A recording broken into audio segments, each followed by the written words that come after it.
Hello students. तो आज हम लोग कॉन्स्टिट्यूशन ऑफ इंडिया एक्सप्लेन करेंगे कि कॉन्स्टिट्यूशन ऑफ इंडिया को बनाने में क्या प्रोसीजर रहा और कितना स्ट्रगल इस बीच में रहा, जबकि इंडिया का अपना कॉन्स्टिट्यूशन, हमारे देश का अपना कॉन्स्टिट्यूशन बना। ये स्टार्ट है मुग़ल एरा के टाइम से। मुग़ल एरा में सबसे पहले जो ट्रेडर्स के रूप में ब्रिटिशर्स आए थे ईस्ट इंडिया कंपनी के नाम से, उनको कुछ पावर डेलीगेट की गई और लेटर ऑन वो जो पावर डेलीगेट की गई उसका उन्होंने मिसयूज़ किया या हमारी कमज़ोरी का फ़ायदा उठाया और धीरे धीरे उस पावर को वहाँ की पहले पार्लियामेंट ने अपने हाथ में लिया यूनाइटेड किंगडम की, और फिर जो क्राउन है उसने अपने हाथ में पावर ली। और किस तरह से वो पावर, जो 1857 की म्यूटनी हुई उसके बाद अंग्रेज डर गए थे और उसके बाद उस पावर को पहले उन्होंने कंट्रोल करने की कोशिश की, फिर कुछ एक्ट्स लाए जिसमें कि वो इंडियंस को स्टेजेस में पावर ट्रांसफ़र करते चले गए। और 1947 15 अगस्त को जब हम इंडिपेंडेंट हुए हैं उस समय हमें सारी पावर दे दी गई थी, लेकिन हमारा अपना कॉन्स्टिट्यूशन नहीं था। तब भी हमें जो गवर्नमेंट ऑफ इंडिया एक्ट 1935 पास हुआ था उसके अंतर्गत काम करना। तो हम शुरू करते हैं। एक शॉर्ट ब्रीफ डिस्क्रिप्शन आपको यहाँ पर इसलिए देना चाहता हूँ कि कॉन्स्टिट्यूशन के बनने के पहले 200 साल क्या कुछ हुआ वो आपकी नॉलेज में होना चाहिए। Let us start. सबसे पहले 1717 में मुग़ल एम्परर फ़र्रुखशियार ने इशू किया था फरमान granting trade privileges to the British East India Company. British East India Company को जब उन्होंने फरमान दे के इस तरह के प्रिविलेज दिया कि वो हमारे से यहाँ पर ट्रेड कर सकता है, यानी कि एक कमर्शियल ग्राउंड वहाँ पर तैयार हुआ जब उनको परमिशन मिल गई देश में काम करने की। 1764 में जब वो यहाँ पर एंटर कर गए, उसके बाद में 1764 में एक बक्सर का बहुत इम्पोर्टेंट बैटल हुई थी जिसमें कि मुग़ल्स हार गए थे और ब्रिटिश पॉलिटिकल डोमिनेंस यहाँ पर इस्टेब्लिश हो गया था। उसको एक डोमिनेंस मिल गया, दो ईस्ट इंडिया कंपनी को मिला था। यहाँ पर ईस्ट इंडिया कंपनी की फोर्स ने हराया था। फिर ग्रांट 1765 में ग्रांट ऑफ दीवानी राइट, ये सबसे इम्पोर्टेंट था। उस समय शाह आलम मुग़ल एम्पायर था, एम्परर था यहाँ पर। तो शाह आलम ने डिवीज़न जो दीवानी राइट्स थे वो ग्रांट किए थे। दीवानी राइट से क्या मतलब था कि जो रेवेन्यूज़ कलेक्ट करना है, जो कस्टम कलेक्ट करना है, कहाँ पर, बंगाल में, बिहार में, उड़ीसा में, इन तीनों स्टेट्स का जो बहुत इम्पोर्टेंट और रिच थी उस समय, तीनों का जितना भी रेवेन्यू था और जो भी कस्टम थे और administration of civil and revenue cases 1772 तक इनके पासों पावर चली गई थी। That mean grant of diwani rights, that is collection of revenue and custom and administration of civil revenue cases till 1772 of Bengal, Bihar and Orissa to the East India Company by Shah Alam, making the start of direct territorial rule. That mean one can say कि उस समय एक तरह से उन्होंने कब्ज़े की तरह उस पर्टिकुलर एरिया को, उनको अपने जैसे राजा हैं वहाँ के, उस तरह से बिहेव करना शुरू कर दिया था। यानी कि उनको इस तरह का टेस्ट लग गया था, उनको ऐसा इंटरेस्ट डेवलप हो गया था इंडिया के। Then 1773 enactment of regulatory act of 1773 by British parliament. जब 1717 से लेके और 1772 तक, इतने सालों तक ईस्ट इंडिया कंपनी अपने प्रभाव को यहाँ बढ़ा रही थी, तो ब्रिटेन की जो पार्लियामेंट है उसको लगा कि हमें अब कंट्रोल में कुछ लेना चाहिए। तो उसके लिए 1773 में रेगुलेटरी एक्ट पास किया वहाँ की पार्लियामेंट में, जिसमें कि क्या किया गया, ये कंट्रोल करना था उन्हें कि कंपनीज अफेयर, यानी कि कंपनी के जो अफेयर्स थे, ऐसा मानना था कि उस समय कंपनी में कुछ फाइनेंशियल लॉसेस थे, कुछ करप्शंस भी थे, तो उसको कंट्रोल करने के लिए पार्लियामेंट ने इस रेगुलेटरी एक्ट को पास किया और लार्जली एक सुप्रीम कोर्ट की कलकत्ता में फॉर्मेशन की, जिसका पर्पस था कि जो भी एम्प्लॉइज़ थे ईस्ट इंडिया कंपनी के, उनके अगेंस्ट कोई भी किसी भी तरह का केस होगा, चाहे सिविल हो चाहे क्रिमिनल हो, वो केसेस बंगाल, बिहार और उड़ीसा में रहने वाले ऑफिसर्स के अगेंस्ट सुप्रीम कोर्ट जो कलकत्ता में बनाई गई थी वो उन्हें सुनवाई करेगी और उसमें फैसले देगी। यानी एक तरह से पार्लियामेंट ने कंट्रोल करना शुरू कर दिया था ईस्ट इंडिया कंपनी के एक्ट्स को, उनके प्रभाव को। Then in 1784 Pitt's India act establish हुआ, जिसमें कि डुअल कंट्रोल हो गया by British government and the company.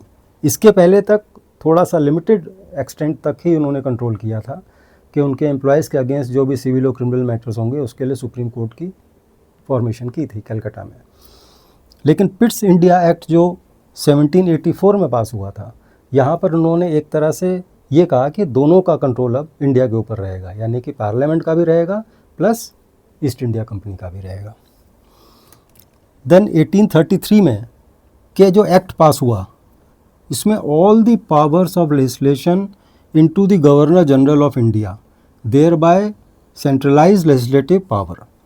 1833 में जो एक्ट पास हुआ उसमें क्या किया गया कि जितनी भी पावर्स थी, जो गवर्नर जनरल पहले बंगाल का था उसी को गवर्नर जनरल को बंगाल से इंडिया का गवर्नर जनरल बना दिया और सारी लेजिस्लेटिव पावर्स उसको इंट्रस्ट कर दी। यानी उन्होंने सारा के सारा जो लेजिस्लेचर था उसकी पावर्स को सेंट्रलाइज कर दिया in the hand of governor general of India. आपको मालूम है कि गवर्नर जनरल ऑफ इंडिया की जो इम्पोर्टेंस वो 1833 से शुरू हुई थी, लेकिन जब आज़ाद हुआ इंडिया तब भी गवर्नर जनरल ऑफ इंडिया के थ्रू ही यहाँ की शुरू का शासन चला था और उसकी जो अपॉइंटमेंट था वो क्राउन ने किया था। अब 1853 में भी इस तरह की बात रही, लेकिन सबसे इम्पॉर्टेंट टर्निंग पॉइंट जो था वो 1857 की म्यूटनी थी। म्यूटनी जो हमारे क्रांति हुई थी 1857 की, उस 1857 की क्रांति में जिसमें रानी लक्ष्मीबाई और इस तरह के बहुत सारे यहाँ के वीरांगनाएं और वीर लोग ने अपनी प्राणों की आहुति भी दी थी, लेकिन हम वो फेल हो गए थे चूँकि हमारे अंदर यूनिटी नहीं थी। तो 1857 की जो म्यूटनी हुई थी उससे अंग्रेज़ सरकार हिल गई, वहाँ की पार्लियामेंट हिल गई, उन डर गए। उसके बाद 1858 में गवर्नमेंट ऑफ इंडिया एक्ट 1858 पास हुआ। तो गवर्नमेंट ऑफ इंडिया एक्ट 1858 में जो पास हुआ था उसका पर्पस था कि सारी पावर क्राउन को देना था, हर मैजेस्टी को देना था। यानी कि अब पार्लियामेंट से भी निकल के वो राजाओं के पास चली गई, जो वहाँ के राजा थे, जो रानी थी वहाँ की, उनके हाथ में सारी पावर चली गई 1858 में। और गवर्नमेंट ऑफ इंडिया एक्ट 1858 पहली बार हुआ था, बना था यहाँ पर इस पर्पस से कि सारी पावर अब उनके कंट्रोल में आ जाए। और गवर्नमेंट ऑफ इंडिया एक्ट 1935 से जो लास्ट एक्ट था, जब आज़ाद हो गए थे उसके बाद भी कुछ समय तक हमें उसी एक्ट के अंदर काम करना पड़ा। यानी कि जो डेवलपमेंट्स हैं बहुत पुरानी हैं। 1857 की जो म्यूटनी है उसने सारी की सारी स्थिति और तस्वीर बदल दी थी। आज हम कुछ भी कहें, लेकिन 1857 की जो म्यूटनी थी, जो क्रांति थी, उस क्रांति ने बहुत हद तक अंग्रेजी हुकूमत को हिला दिया था। और 1857 से सिर्फ 90 साल में हमने आज़ादी प्राप्त कर ली थी। और यह कहना अतिशयोक्ति नहीं होगा कि चाहे वो गवर्नमेंट ऑफ इंडिया एक्ट 1858 था, चाहे उसके बाद के सब्सिक्वेंट एक्ट से, उन पे सब पर जो असर था, जो प्रभाव था, वो 1857 की म्यूटनी का ही था। Then 1861 Indian council act 1861 pass हुआ था। इसने क्या किया कि it provided India with the framework of government which was lasted up to the present time. एक इंडियन गवर्नमेंट को या इंडिया को रूल करने के लिए एक फ्रेमवर्क प्रोवाइड किया था, जो ये इंडियन काउंसिल एक्ट 1861 था। इस फ्रेमवर्क ने क्या किया कि एक तरह से एक स्ट्रक्चर्ड कर दिया यहाँ की वर्किंग को कि किस तरह से इस कंट्री को रूल किया जाएगा। And under this act for the first time Indians were associated with the work of legislation. यानी कि 1861 में ही, 1861 इतना पहले ही इंडियंस जो थे वो लेजिस्लेशन जो जिस तरह की भी यहाँ की संविधान होता था, जिस भी तरह से यहाँ पर जो कानून बनते थे उनका पार्ट बना। यानी इंडियंस उस समय भी इसके पार्ट थे। और ये बार कहना अतिशयोक्ति नहीं होगा कि चूँकि कांग्रेस की स्थापना 1885 में भी अंग्रेजों ने की थी और ये 1861 की बात है। यानी कि 1885 में जो कांग्रेस बनाई गई थी उसका मेन पर्पज़ ये था कि एक फैसिलिटेटर की तरह उसे काम करना था, रोल करना था। अब 1909 में आते हैं, जो इंडियन काउंसिल एक्ट जो 1861 का था, उसी इंडियन काउंसिल एक्ट 1909 को, जिसको कि मोर्ले मिंटो रिफॉर्म्स भी कहते हैं, इंट्रोड्यूस किया गया। और इसमें जो लेजिस्लेचर की पावर्स थी, सेंटर की भी और प्रोविंस की भी, दोनों की बढ़ाई गई। लेकिन इसके साथ में जो इलेक्टोरेट था यहाँ का, उसको यहाँ पर कम्युनल कर दिया, यानी कि हिंदू मुस्लिम और के हिसाब से इलेक्टोरेट जो है वो डिफरेंट सेपरेट इलेक्टोरेट तैयार किया गया।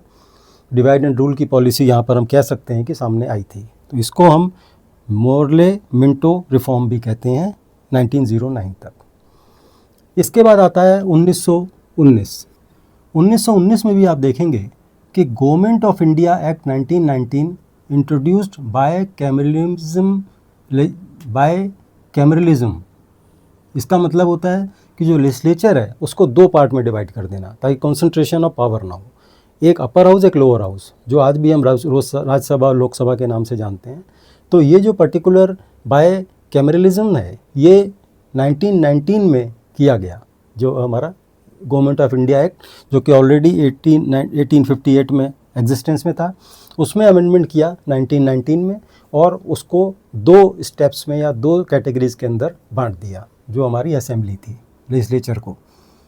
देन 1928 ऑल पार्टी कॉन्फ्रेंस एक कमेटी फॉर्म हुई, और उन्होंने सबमिट की एक रिपोर्ट कि किस तरह का कॉन्स्टिट्यूशन इंडिया चाहती है। एक ब्लूप्रिंट था ये उस कॉन्स्टिट्यूशन के, जो कि अंग्रेज़ों को सबमिट किया गया। 1935 एक्ट जिसकी हम बात कर रहे हैं, 1935 में गवर्नमेंट ऑफ इंडिया एक्ट 1935, जिसको कि हमने बताया कि 1858 में फॉर्म हुआ था, उसमें ये फाइनली एक ऐसा स्ट्रक्चर्ड फ्रेमवर्क बनाया गया, यानी it provided the structural framework and administrative details heavily borrowed from for the modern India constitution.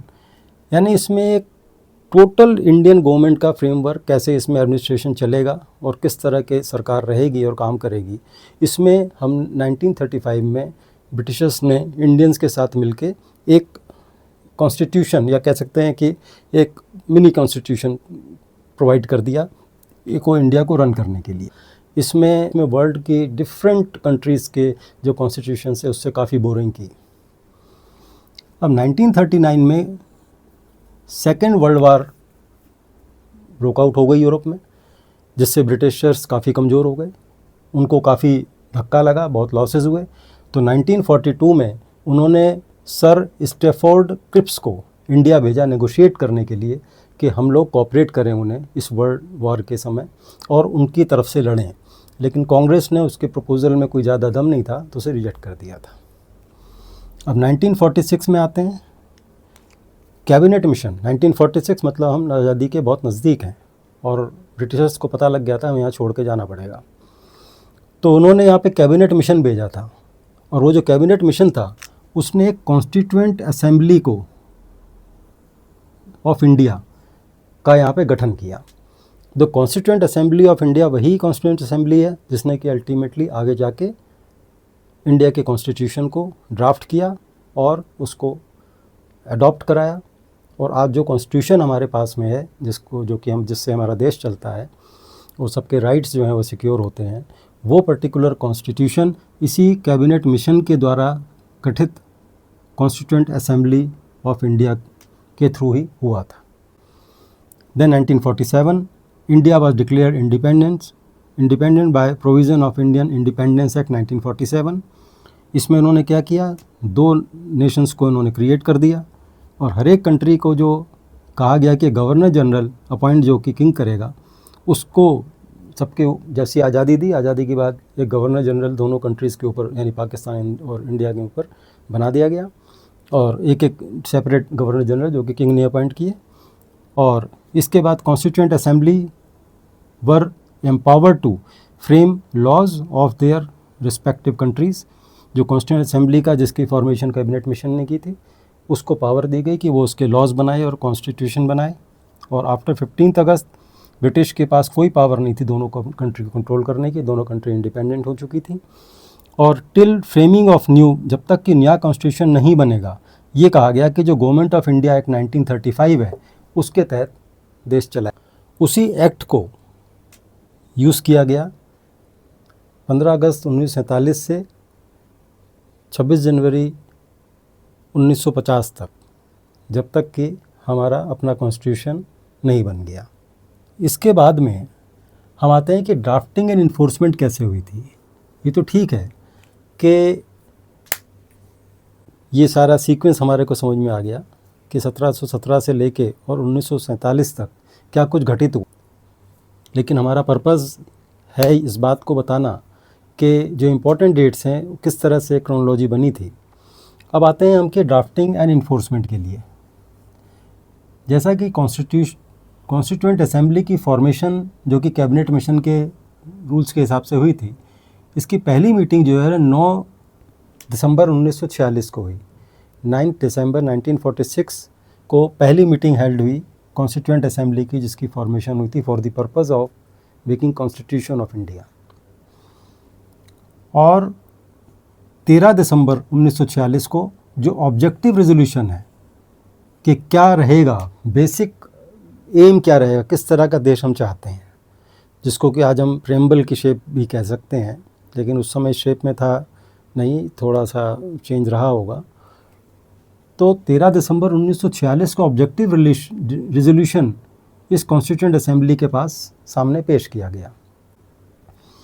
और हम लोग 15 अगस्त 1947 को आज़ाद हुए थे, लेकिन ब्रिटिश पार्लियामेंट ने इंडियन इंडिपेंडेंस एक्ट 18 जुलाई 1947 को पास कर दिया, यानी उनकी पार्लियामेंट ने अप्रूवल दे दी कि अब इंडिया को आज़ाद कर दिया जाए। इसके बाद 19 अगस्त 1947 को ड्राफ्टिंग कमेटी को सेटअप किया गया under the chairmanship of doctor B.R. Ambedkar. Drafting committee का मेन काम था कॉन्स्टिट्यूशन को बनाना। अनदर इम्पॉर्टेंट डेट है 26 नवंबर 1949। 26 नवंबर 1949 को जो कॉन्स्टिट्यूएंट असेंबली है उसने इस कॉन्स्टिट्यूशन को पास किया और अडॉप्ट किया। तो आप देखेंगे कि कॉन्स्टिट्यूशन ऑफ इंडिया में इस पर्टिकुलर डेट को लिखा गया है कि किस दिन हमने अपने लिए, अपने ही देश के वासियों के लिए, देश के वासियों के द्वारा इस कॉन्स्टिट्यूशन को अडॉप्ट किया गया। दैट वाज 26 नवंबर 1949। और फाइनली 26 जनवरी 1950 को the constitution comes into full force making India a republic. तो 26 जनवरी 1950 को हम एक रिपब्लिक हो गए, हमारा अपना कॉन्स्टिट्यूशन हो गया। और आज भी उसी कॉन्स्टिट्यूशन के तहत हमारा देश पिछले 75-76 वर्षों से शक्तिशाली बनने की तरफ बढ़ रहा है। और इसके साथ ही हमारा ये पर्टिकुलर सेक्शन कंप्लीट होता है। अब हम आते हैं कि हमारे कॉन्स्टिट्यूशन में किस किस देश से कौन कौन से एस्पेक्ट से, कौन कौन से ट्रेड्स या कौन कौन से रूल्स एंड रेगुलेशंस को हमने बोरो किया है।